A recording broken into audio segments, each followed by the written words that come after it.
Assalamualaikum warahmatullahi wabarakatuh. Alhamdulillahilladzi anzala ala abdihil kitaba wa lam yaj'al lahu iwaja.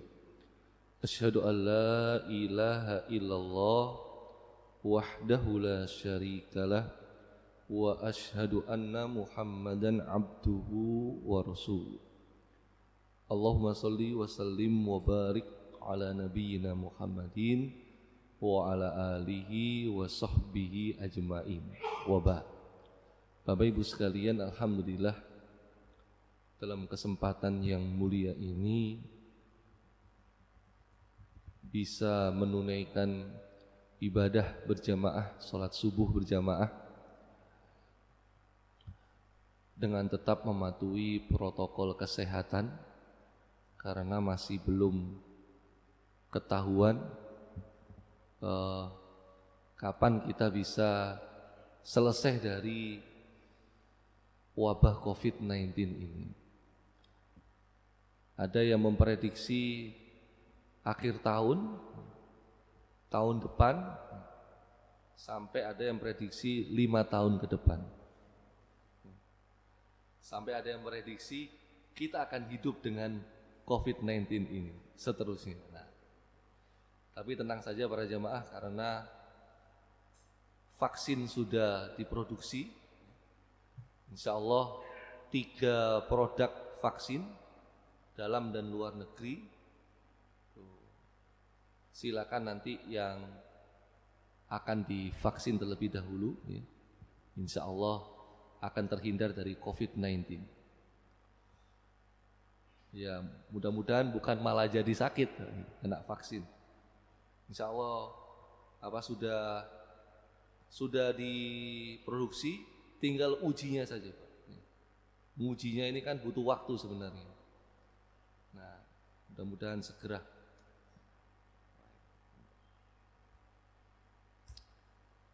Jemaah sekalian, dalam kesempatan yang bahagia ini izinkan saya menyampaikan hadis-hadis Nabi SAW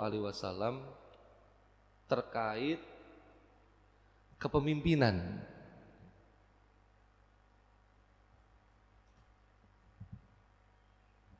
Menarik, Rasulullah SAW berbicara banyak tentang pemimpin, khususnya pemimpin di akhir zaman.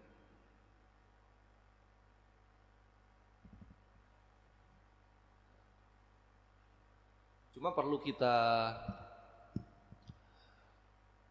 pahami terlebih dahulu bahwa setiap kita adalah pemimpin. Jadi ketika kita nanti membuka hadis-hadis ini, itu sebenarnya kita tidak menunjuk siapa saja, enggak ya.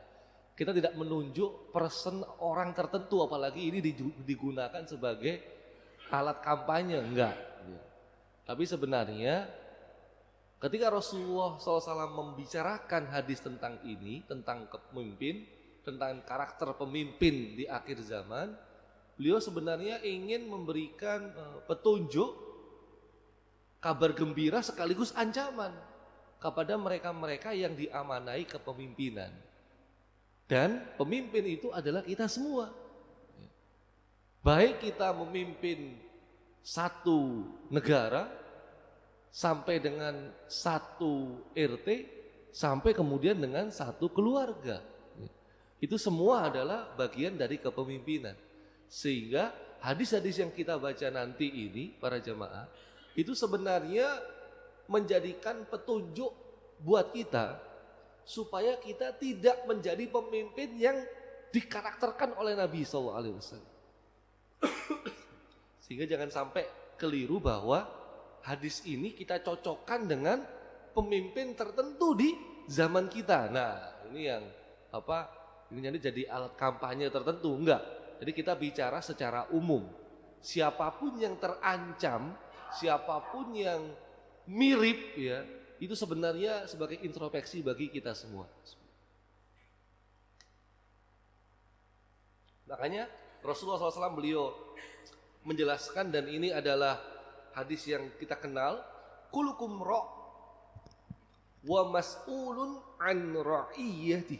Setiap orang di antara kalian adalah pemimpin dan akan dimintain tanggung jawab atas kepemimpinannya. Fal imam ra'in wa mas'ulun an ra'iyati. Imam adalah pemimpin, dia dimintain tanggung jawab atas kepemimpinannya. Imam, pemimpin. Masuk imam sholat tuh, ini pemimpin sholat. Jadi kalau imamnya keliru bacaannya, dia tanggung jawab. Ya. Apa kalau makmumnya nggak ngingetin, ya. Itu makmumnya nggak terlalu keliru sebenarnya. Ya. Kelirunya di imamnya. Tapi kalau makmumnya membiarkan, nah ini juga makmumnya juga keliru. Artinya kan imam keliru harus diluruskan. Kalau bacanya salah atau tata cara sholatnya salah harus diluruskan. Kita paham cara meluruskan imam kan dengan apa fikih-fikih yang sudah kita pahami. Ini dia tanggung jawab atas kepemimpinannya. Warrajul fi ahlihi ra'in wa huwa mas'ulun an ra'iyati. Dan laki-laki dia pemimpin di tengah keluarganya dan dia akan diminta tanggung jawab atas kepemimpinannya. Sama termasuk wal mar'ah, yang perempuan juga. Perempuan juga pemimpin.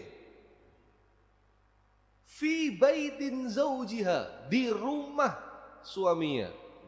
Dia akan ditanya atas apa yang dipimpinnya. Wahia mas'ulun wahia mas'ulatun an ra'iyatiha. Dia akan ditanya apa yang dipimpinnya di rumahnya. Wal khadim fi mali sayyidihi ra'in wa huwa mas'ulun an ra'iyati. Termasuk pelayan, termasuk pekerja. Dia akan dimintai tanggung jawaban. Buruh dimintai tanggung jawaban. Karena dia juga pemimpin walaupun dia statusnya sebagai buruh. Pengusahanya itu pemimpin, buruhnya juga pemimpin. Semua masing-masing akan dikenai tanggung jawab. Kalau membaca hadis ini, para jamaah, berarti tidak ada yang luput dari kepemimpinan. Walaupun dari skup yang paling kecil, semua adalah pemimpin. Dan para jamaah, dalam Islam kepemimpinan itu urgent sekali. Krisis yang terbesar itu adalah krisis keteladanan dalam kepemimpinan. Sampai krisis ini lebih dahsyat dari krisis energi, krisis ekonomi, krisis kesehatan, krisis pangan, krisis-krisis yang lain. Kalau nggak ada pemimpin yang visioner, yang solih, pemimpinnya baik secara pribadi maupun muslih, dia memperbaiki orang lain, masyarakatnya, lingkungannya, jadi nggak cuma baik dirinya sendiri, tapi dia juga memperbaiki orang lain, maka krisis-krisis itu jelas akan bisa diminimalisir, akan bisa dikurangi, bahkan dihilangkan. Kalau ada pemimpin yang visioner, solih dan muslih. Tapi kalau nggak ada, tambah parah kondisi ini. Dan ternyata, ini menarik. Rasulullah SAW mengingatkan akhir zaman ini penuh dengan fitnah. Memang kita belum bisa memprediksi akhir zaman itu kapan. Tapi ya sejak diutus Rasulullah itu sebenarnya sudah akhir zaman. Karena beliau itu Nabi akhir zaman. Nah kita dengan Rasulullah kan semakin jauh. Hampir 1500 tahun. Berarti kita lebih akhir lagi dari zaman ini. Kalau Rasulullah sudah disebut Nabi akhir zaman, apalagi kita. Kita lebih akhir lagi zamannya. Yang menarik, Rasulullah itu membicarakan karakter pemimpin pada akhir zaman. Dan tidak satu, tidak dua para jamaah, ada 10. Ini yang saya tampilkan mungkin nggak sampai 10. Ya. Jadi ada 10. Nah, ini ada apa kok Rasulullah mewanti-wanti seperti itu tentang karakter pemimpin akhir zaman. Mari coba kita lihat yang disampaikan oleh Nabi yang mulia sallallahu alaihi wasallam terkait karakter pemimpin akhir zaman. Yang pertama, pemimpin akhir zaman, pemimpin yang jahil. Ya, kita sebut jahil ini adalah bodoh. Yang berfatwa menghukumi sesuatu tanpa ilmu. Ini yang pertama, jamaah. Dasarnya mana? Hadis riwayat Imam Bukhari.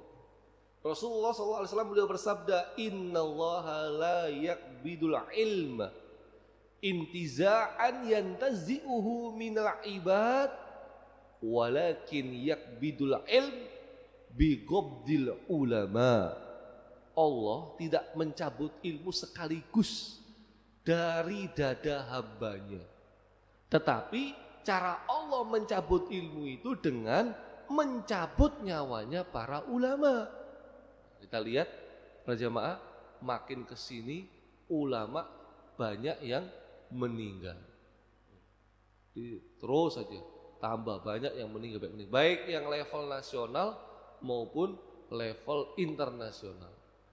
Yang internasional baru-baru ini adalah guru besar atau dia syekh dalam masalah ilmu hadis, dan kajian ilmu hadisnya itu banyak dipelajari oleh kaum muslimin Indonesia. Alumni Al-Azhar Kairo, wafat. Di Indonesia yang paling dekat yang wafat itu baru kemarin ya, salah seorang kiai dari Pondok Pesantren Peloso. Nah, itu yang paling dekat baru kemarin. Kalau yang lebih nasional ya Ustaz Arifin Ilham, mungkin itu salah satu dai nasional kita. Nah, hatta idza lam yubki aliman, sehingga sampai orang satu ulama itu enggak tersisa. Ittakhadhan nas ru'usan juhala. Manusia mengangkat pemimpin itu dari kalangan juhala. Ini jamak dari jahil. Jahala jamaknya juhala, berarti enggak satu. Banyak pemimpin-pemimpin yang diangkat tapi bodoh semua. Fasu'ilu fa'aftau bi ghairi ilmin fadhallu wa adhallu. Ketika ditanya, maka dia menyampaikan sesuatu, dia memberikan sesuatu informasi dan menghukumi sesuatu, memberikan fatwa ternyata tanpa ilmu. Akhirnya yang terjadi apa? Fadhallu wa adhallu. Dia sesat dan menyesatkan. Ya. Mereka tersesat dan menyesatkan. Naudzubillah. Jadi ini karakter pemimpin akhir zaman. Yang pertama kata beliau, nanti akhir zaman ada pemimpin yang jahil, yang bodoh, yang berfatwa tanpa ilmu, menyesatkan banyak orang. Nah, supaya kita tidak seperti ini, berarti kita harus jadi pemimpin yang tidak bodoh. Atau kita memilih pemimpin, jangan pemimpin yang bodoh. Gimana supaya tahu cara pemimpin yang tidak bodoh? Nah, ini bisa dikembalikan ke masing-masing para jemaah ya. Paling tidak ini petunjuk bagi Nabi supaya kita tidak mendapatkan pemimpin yang bodoh, yang memberikan fatwa, menyesatkan orang banyak. Kita jangan milih pemimpin yang dia tidak cakap keilmuannya, atau ketika kita jadi pemimpin kita harus banyak belajar, gitu saja. Yang kedua, tambah lama memang tambah serem Pak hadis-hadisnya. Pemimpin yang jahat dan kejam, serem Pak.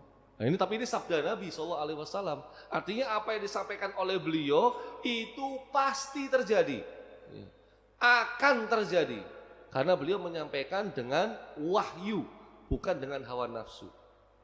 Kita lihat hadisnya. Ala inna min asyratis sa'ah.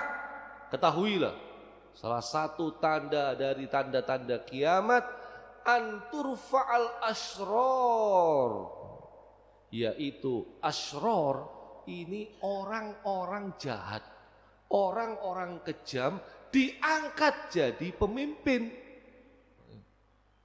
Wa tudha'al akhyar, sedangkan orang-orang yang baik, orang-orang yang lebih kapabel, orang-orang yang lebih pantas untuk jadi pemimpin malah dihinakan.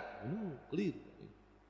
Jadi yang jahat malah diangkat, disanjung, diberi jabatan, tetapi yang baik, yang pilihan malah dihinakan, malah nggak dikasih kesempatan.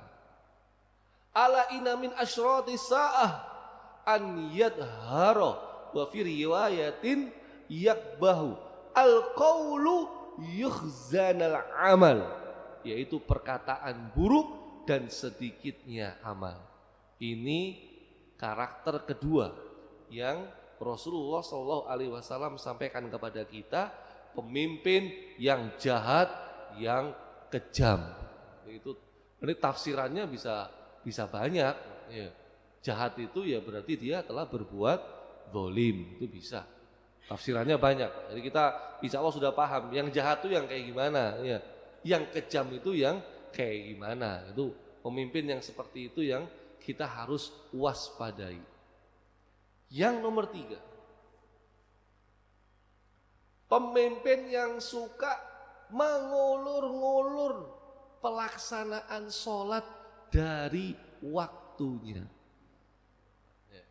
Jadi kalau sholatnya dimolor-molorin, ya, sholatnya diremehkan, ini terkena dia karakter pemimpin akhir zaman yang disabdakan oleh Rasulullah SAW.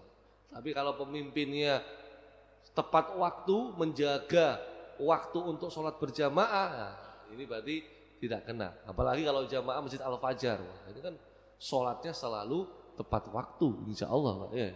Subuh saja hadir, sebelum subuh sudah hadir, Masya Allah. Ya, ini berarti tidak terkena hadis ini.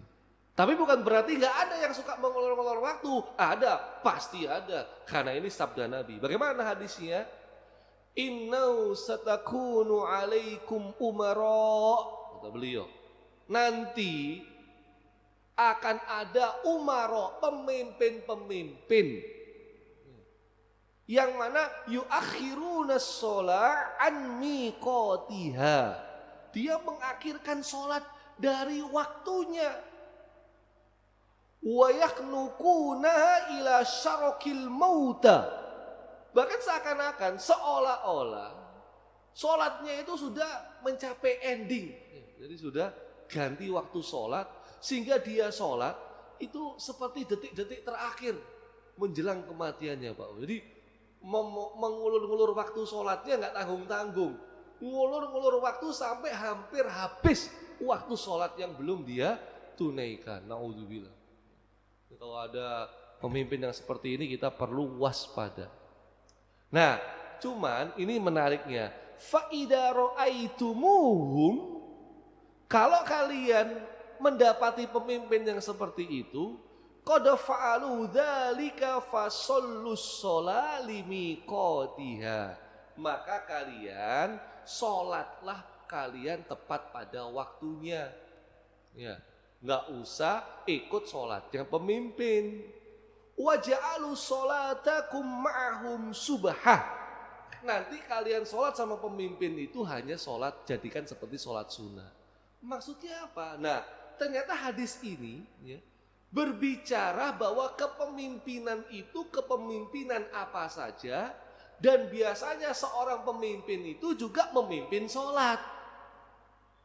Makanya ketika dia memimpin sholat, dia ngimami sholat, waktunya mepet-mepet, waktu mau habis, kita sebagai makmumnya, sebagai rakyatnya, sebagai followernya, pengikutnya, gak usah ikut dia yang sholatnya mepet-mepet akhir waktu. Kita tetap sholat pada waktunya, tetapi karena dia pemimpin, kita juga harus jadi makmumnya. Cuma ketika kita jadi makmum di akhir-akhir waktu sholat, kita jadikan itu sebagai sholat sunnah. Berarti memang hadis ini sepertinya menunjuk kepada kepemimpinan Islam, pemimpin muslim dan di wilayah negara sistem pemerintahannya Islam. Lebih pasnya kan seperti itu. Karena pemimpin juga memimpin sholat. Nah, ini juga sebagai petunjuk para jamaah. Jadi kalau pemimpinnya keliru, itu ya nggak harus diikuti, walaupun dia pemimpin. Padahal ini pemimpinnya pemimpin Islam dan dia menjalankan nilai-nilai Islam dalam kepemimpinannya. Tetapi dia keliru dalam masalah mengakhirkan waktu sholat. Kita tidak ikut dia dalam masalah itu. Kita makmum sama dia. Berarti kita nggak boleh berontak kan begitu ya. Kita makmum sama dia, kemudian kita tetap sholat pada tepat waktunya. Jadi tidak mutlak patuh kepada pemimpin. Yang berikutnya, keempat, sudah mau habis jadi. Pemimpin yang menjadikan penjahat dan para preman sebagai orang kepercayaan. Jadi agak bingung kita memang memahami, Mbak. Penjahat jadi orang kepercayaannya, preman jadi orang kepercayaannya. Naudzubillah. Kok bisa itu, Mbak? Jadi orang-orang jahat malah jadi tangan kanannya. Kita lihat hadisnya. Nabi yang mulia sallallahu alaihi wasallam beliau bersabda, la ya'tiyanna 'alaikum umara. Benar-benar akan datang kepada kalian umara, pemimpin-pemimpin.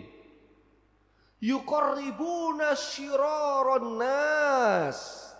Orang-orang yang dekat dengan dia, yang karib ya, korib, dekat, sahabat karib ya, kan pasti dekat itu.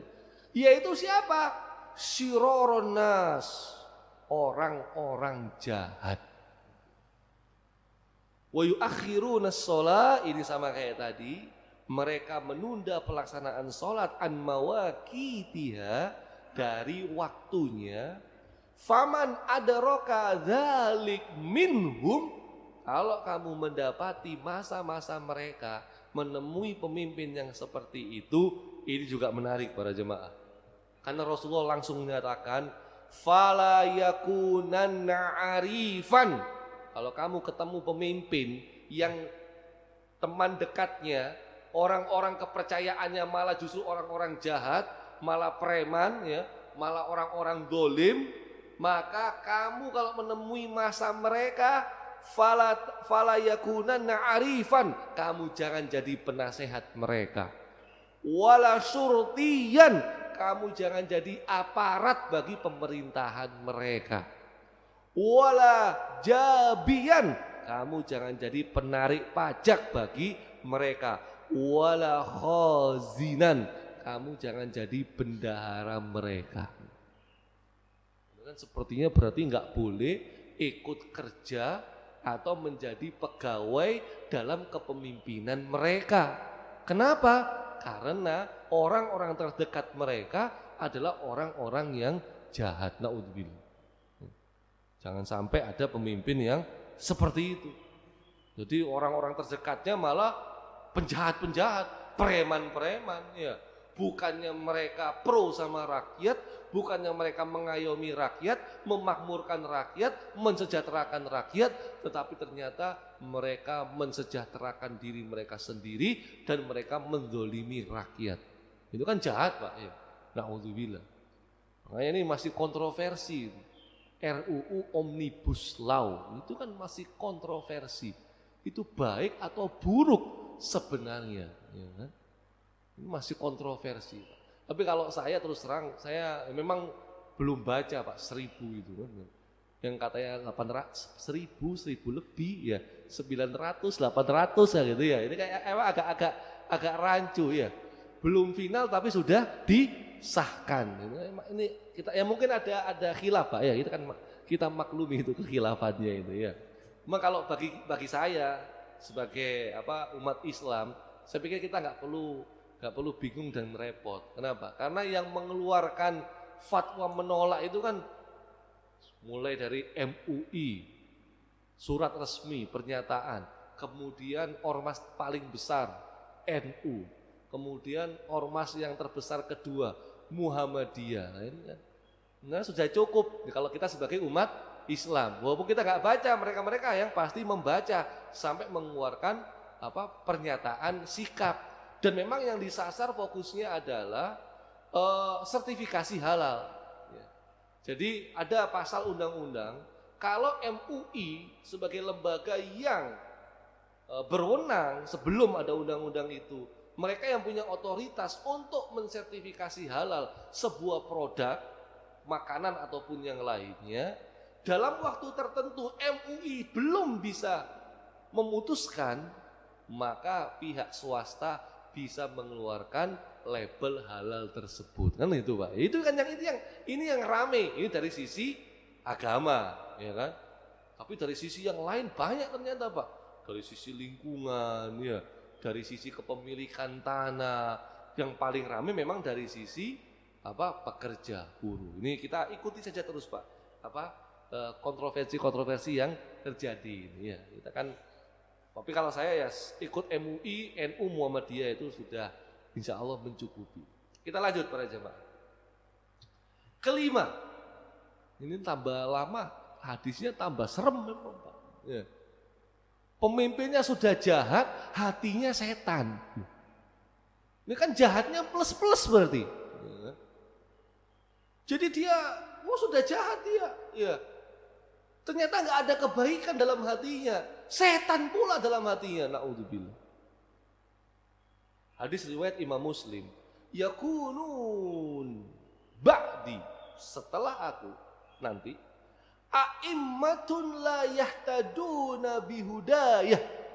Nanti ada imam-imam, pemimpin-pemimpin yang tidak menggunakan petunjukku. Wala yastannuna bisunnati, dan tidak mengikuti sunnahku. Waduh. Berarti apa? Berarti ajaran Rasul ditinggalkan. Berarti apa yang ditinggalkan oleh Rasul tidak mau dipakai, ditolak. Artinya ajaran agama, ajaran Islam ini diabaikan. Wah. Ini kalau ada pemimpin yang mengabaikan ajaran Allah dan Rasulnya, kena terancam dengan hadis ini. Kan beda. Ada orang yang pengen berupaya ajaran Islam digunakan. Ada orang yang dia mau pakai tapi dia tidak mampu dan dia belum melakukan upaya ke sana. Tapi ada orang yang terang-terang menolak, mengabaikan. Nah, ini kan hukumnya berbeda-beda. Nah, khusus hadis ini mereka memang meninggalkan. Ajaran Islam tinggalkan. Ajaran Islam kuno, ajaran Islam tidak relevan, ajaran Islam ketinggalan zaman, ajaran Islam tidak cocok diterapkan. Waduh. Kalau ini kan itu berbahaya sekali. Kita lanjutkan. Ini hadisnya belum selesai. Wasayakumu fihim rijal. Nah, ini. Qulubuhum qulubus syayatin. Dia manusia, laki-laki manusia, tetapi hatinya hati setan. Fi jutsmani ins, fisiknya manusia. Minal jinnati wan nas. Makanya setan itu ada dua, setan jin dan setan manusia. Makanya kenapa bulan Ramadan masih banyak yang enggak puasa, masih banyak yang enggak sholat. Padahal bulan Ramadan setan-setan sudah dibelenggu. Yang dibelenggu itu kata Imam Al-Qurtubi rahimahullah, yang dibelenggu itu setan dari golongan jin. Lah setan dari golongan manusia yang enggak dibelenggu. Ya. Bahkan kadang-kadang setan itu pekerjaannya sudah hampir tuntas, sudah udah pensiun setan tuh, ya kan? Anekdotnya kan begitu, Pak. Setan sudah pensiun, kenapa? Karena manusia nggak perlu dibisik-bisiki sama setan. Manusianya sudah jadi setan. Alhamdulillah, ya. Luar biasa. Nah, ini hadis ini jelas Rasulullah mengabarkan dia manusia tapi hatinya setan. Setan itu kan selalu mengajak kepada keburukan, mengajak kepada kefasikan, mengajak kepada kemaksiatan. Loh kok ada pemimpin yang hatinya setan? Berarti yang dipikirannya adalah keburukan, kejahatan, kefasikan, kemaksiatan, kehancuran, kesengsaraan, Pak. Na'udzubillah. Jangan sampai ada kita mengalami masa-masa itu para jemaah. Lanjut. Nah, ini. Ada juga yang Rasulullah SAW kabarkan, pemimpin ini sebutannya adalah Ruwaibidah dan Luka ibni Luka. Gimana itu maksudnya? Kita lihat. Riwayat Imam Ahmad. Innaha sata'ti 'alan nas, akan datang sungguh pada manusia sinuna khadda'ah, tahun-tahun tipu daya. Yusaddaku fihal kadhib. Kadhib, pendusta. Yusaddaku, dipercaya. Pendusta dipercaya. Wa yukaddabu fiha shadiq. Yang shadiq, orang yang jujur, orang yang amanah malah didustakan. Kebalik, Pak. Yang pembohong malah dipercaya, yang jujur malah gak dipercayain. Ya Allah. Wa yu'tamanu fihal kha'in. Tambah parah, Pak. Orang-orang yang pengkhianat malah dikasih amanah. Wa yukhawwanu fihal amin. Sedangkan orang-orang yang jujur, yang amanah dianggap, dituduh berkhianat. Orang yang tulus, orang yang pengen menolong rakyatnya, menolong negaranya, malah gak dipercayain, malah dituduh pengkhianat. Tapi orang yang pengkhianat malah dipercaya. Itu kira-kira begitu. Ini Rasulullah kabarkan seperti itu. Wa yantiqu fiha ruwaibidah. Sampai Ruwaibidah sudah angkat bicara. Kila, dikatakan para sahabat bertanya, ya, wama Ruwaibidah ya Rasulullah. Apa itu Ruwaibidah ya Rasul? Maka beliau menjawab, qal as-safihu yatakallamu fi amril ammah. Orang bodoh, orang dungu, tetapi bicara urusan orang banyak. Dia nggak punya ilmu, tapi dia sok-sokan ngurusi umat, ngurusi orang banyak. Sehingga dia sama seperti pemimpin yang pertama tadi, berfatwa tanpa ilmu. Wa'adollu fa'adollu. Dia menyesatkan, sesat dan menyesatkan. Na'udzubillah. Jadi Ruwaibidah itu bodoh, dungu, tapi sok-sokan bicara untuk masalah kemaslahatan, bicara keumatan, bicara kerakyatan yang skala lebih besar. Itu Ruwaibidah, saudara jamaah. Kalau luka bin luka itu apa maksudnya? Ini dalam hadis ini. La taqumu sa'ah hatta yaghliba 'ala dunya luka'u bin luka. Hari kiamat tidak akan terjadi hingga yang berkuasa di dunia itu luka bin luka. Maksudnya apa? Nah ini kadang-kadang emang harus lihat apa penjelasannya para ulama. Luka itu artinya budak. Ada juga yang mengartikan kotoran. Kemudian kata ini karena kotoran digunakan menunjukkan kebodohan dan kehinaan orang-orang yang bodoh dan orang-orang yang tercela. Kadang-kadang juga digunakan untuk anak kecil, tapi ini kadang-kadang saja. Secara umum para ulama menyatakan bahwa Ibnu Katsir untuk orang dewasa maka yang dimaksud adalah orang yang kecil ilmu dan akalnya. Berarti ilmunya yo sedikit, akalnya yo enggak cerdas, IQ-nya IQ pendek, kan gitu Pak ya. IQ-nya IQ kecil. Ya. Gitu ya. Bukan IQ sekolah bareng-bareng enggak. IQ 200 sekolah enggak. Maksudnya IQ-nya IQ kecil. Ya, alhamdulillah. Nah, kalau presiden kita B.J. Habibie kan IQ-nya IQ tinggi, Pak. Cerdas, kan? Orang cerdas. Ada yang bilang seluruh dunia juga beliau itu IQ-nya di atas rata-rata. Itu pemimpin yang berikutnya. Baik para jemaah, kita lanjutkan. Ada lagi pemimpin pencitraan, Pak. Ini dalam hadis, Pak ya, para jemaah. Rasulullah SAW menyatakan, la yakadu ahadun yu'addil amanah hatta yuqala inna fi bani fulan rajulan aminan hatta yuqal lirrajul ma ajladahu ma adharafahu ma aqalahu. Jadi hampir-hampir tak ada seorang pun yang melaksanakan amanah. Jadi semua pemimpin itu gak ada yang amanah. Sehingga dikatakan di tengah-tengah Bani Fulan itu ada laki-laki yang aminan, Dia sangat amanah. Sehingga sampai orang-orang mengatakan, Masya Allah, ya, ma'ajladahu, ma'adharofahu, ma'akolahu. Dia itu sangat sabar, sangat pinter, sangat pandai. Orang-orang mengatakan seperti itu, Pak. Padahal wa ma fi qalbihi mitsqalu habbatin min khardalin minal iman.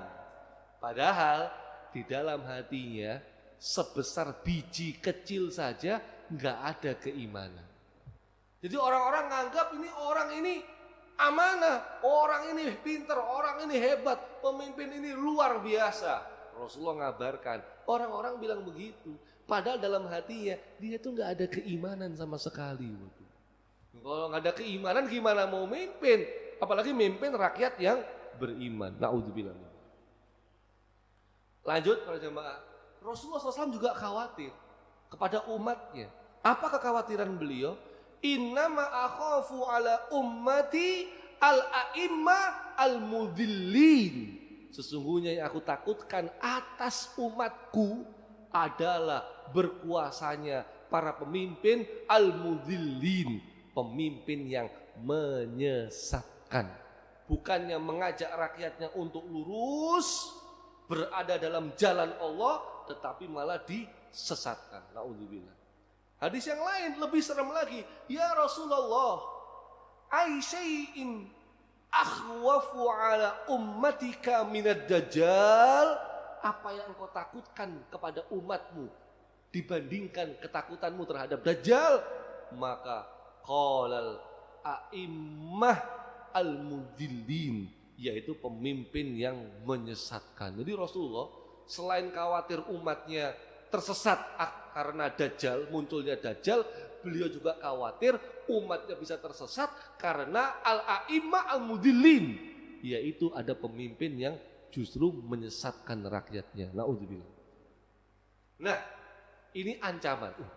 Kurang 5 menit para jemaah. Ancaman Rasulullah kepada penguasa dan rakyat, Pak. Jadi nggak cuman penguasanya yang terancam, rakyat juga terancam. Gimana? Kita lihat hadisnya, Pak. Kurang 5 menit. Faqal isma'u hal sami'tum. Ini Rasulullah mengabarkan kepada 9 sahabat saat itu. Apakah kalian pernah mendengar annahu satakunu ba'di, setelah aku nanti umara, ada pemimpin-pemimpin man dakhala alaihim fasaddaqahum bikadzibihim wa a'anahum ala zulmihim. Adi, setelah aku ada pemimpin, barang siapa yang menemui mereka, mendekati mereka, kemudian menolong, membenarkan kedustaan mereka, menolong kezoliman mereka. Jadi 3, Pak.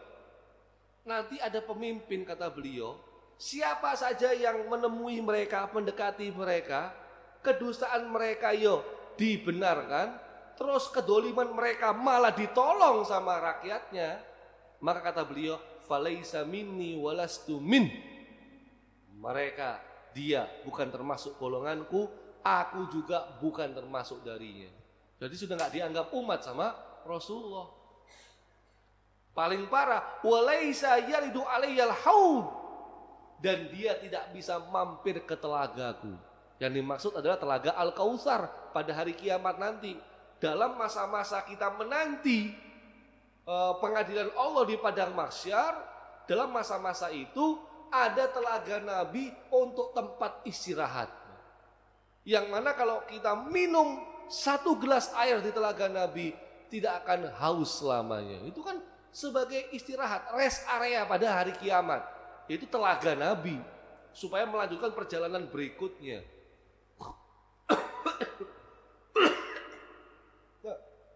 Para jamaah, nah kalau kita nggak bisa rest area, terus gimana nasib kita pada hari kiamat? Nggak boleh mampir telaga Nabi, nggak bisa istirahat. Padahal yang mampir, insya Allah jannah. Ini nggak bisa mampir. Waduh. Tapi tenang, ini ancaman buat rakyatnya. Tapi juga ada kabar gembira. Wa malam yadakhul alaihim. Siapa yang tidak mendekati mereka, malah menjauh, enggak menemui mereka, malah menghindar. Walam yusaddiqhum bikadzibihim. Kedustaan mereka kita jangan benarkan kedustaan mereka. Kita tolak, kita ingkari. Ya, dusta ya dusta, bohong ya bohong gitu. Walam yu'inhum ala zulmihim. Kita juga enggak nolong kezaliman mereka, ya. Lebih baik kita misalnya ditangkap, lebih baik kita misalnya di penjara daripada kita nolong kedoliman mereka, daripada kita membenarkan kedustaan mereka. Fahuwa minni, maka dia termasuk golonganku. Ana minhu, aku juga bagian darinya. Wasayaridu alayyal haud, kata Nabi SAW, silakan nanti bisa menemui aku di telaganya. Masya Allah, ya, luar biasa.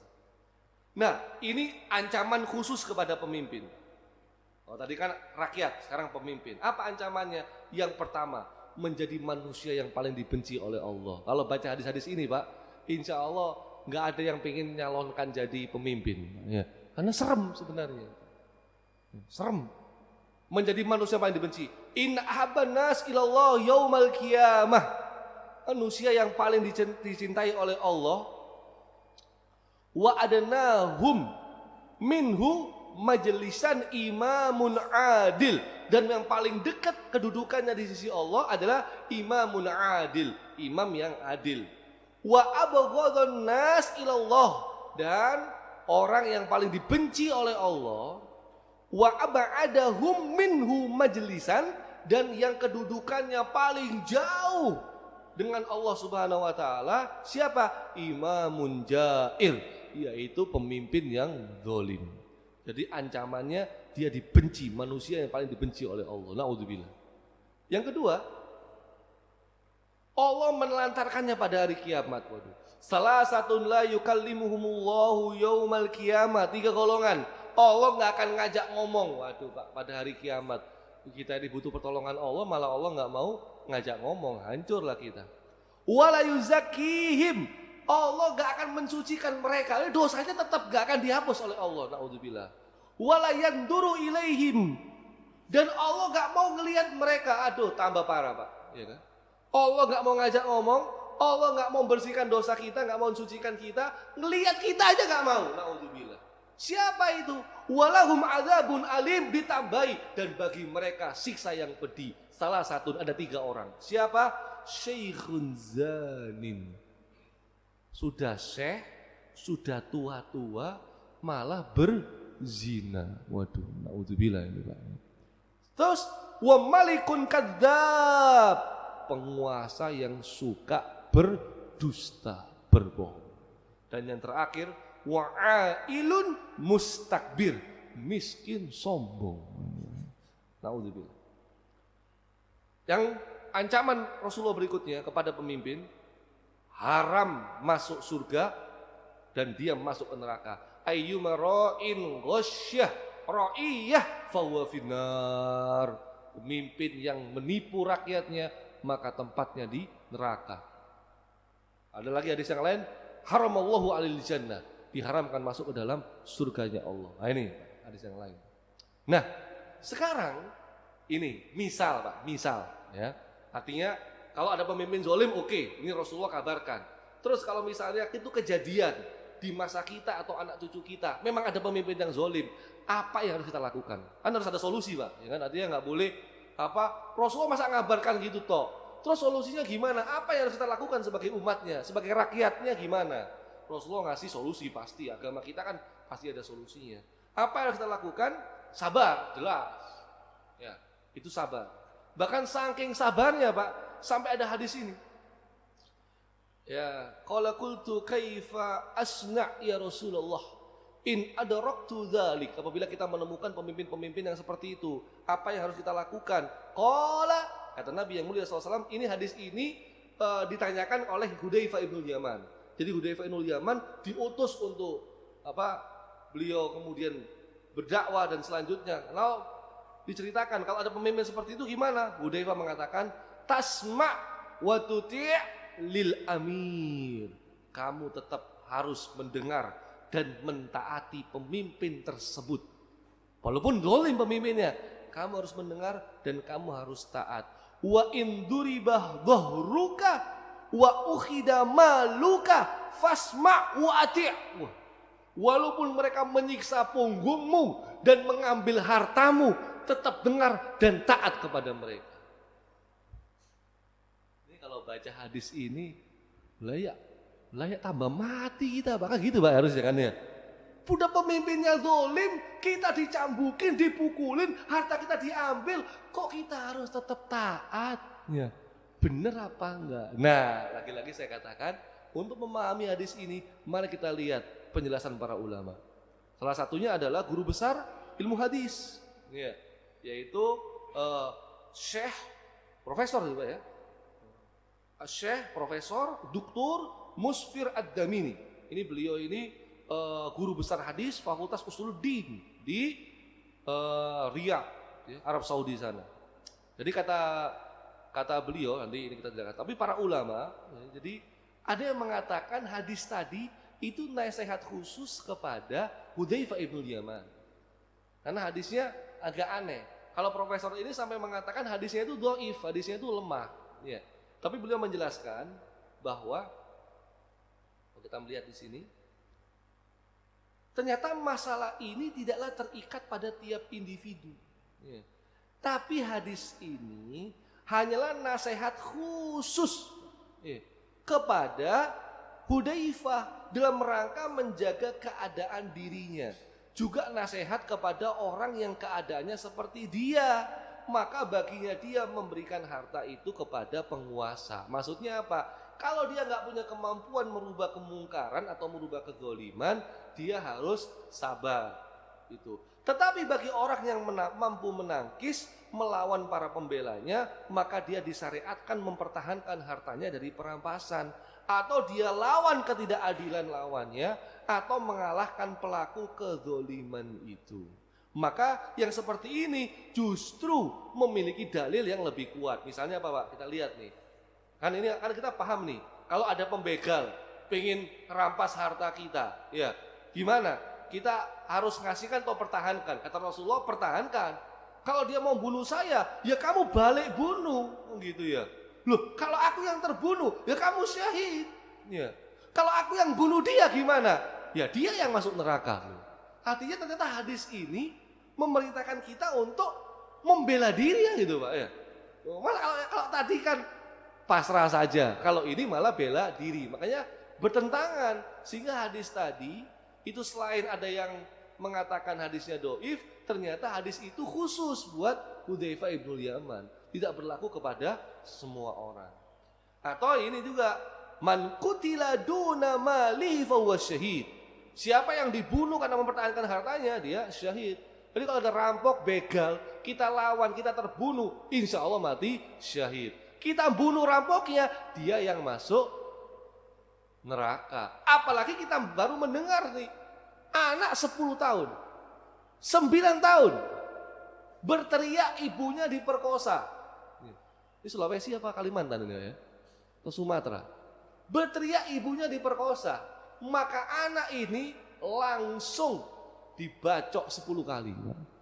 Ya. 9 tahun. Jadi ibunya mau diperkosa, dia teriak. Akhirnya anaknya dibacok 10 kali. Ya.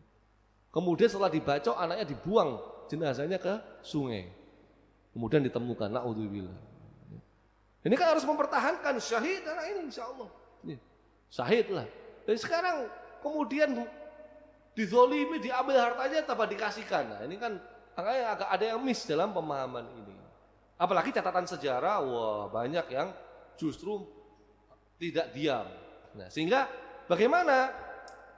Nah jelas harus ada nasihat. Nasihatnya gimana? Afdhalul jihad kalimatu adlin inda sultanin jair. Jadi sebaik-baik jihad itu adalah menyampaikan nasihat, perkataan yang adil di sisi penguasa atau pemimpin yang zalim. Jadi perlu ada nasihat, perbaikan, tapi bukan pemberontakan, ya, perbaikan. Jadi harus ada nasihat baik secara tertutup maupun secara terbuka.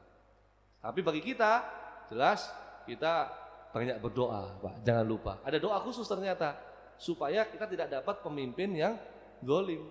Allahumma rabbas samawati sab' wa rabbal arsyil adim kun li jaron min fulan ibn fulan wa ahzabihi min khalaiki an yafruta alayya ahadum minhum aw yadgha azza jaruka wa jalla sanawuka wala ilaha illa anta. Ya Allah, Tuhan langit dan bumi, Tuhan arsy yang agung, jadilah pendampingku dari fulan dan kelompoknya dari makhlukmu, agar tidak ada seorang pun dari mereka berlaku sewenang-wenang terhadapku atau melampaui batas. Pembelaanmu amatlah besar, pujian terhadapmu amatlah agung, dan tiada Tuhan yang berhak disembah selain Engkau.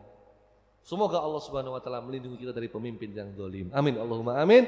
Subhanakallahumma wa bihamdika asyhadu an la ilaha illa anta astaghfiruka wa atubu ilaik. Wa akhiru da'wana alhamdulillahirabbil alamin wa afu minkum. Wassalamualaikum warahmatullahi wabarakatuh.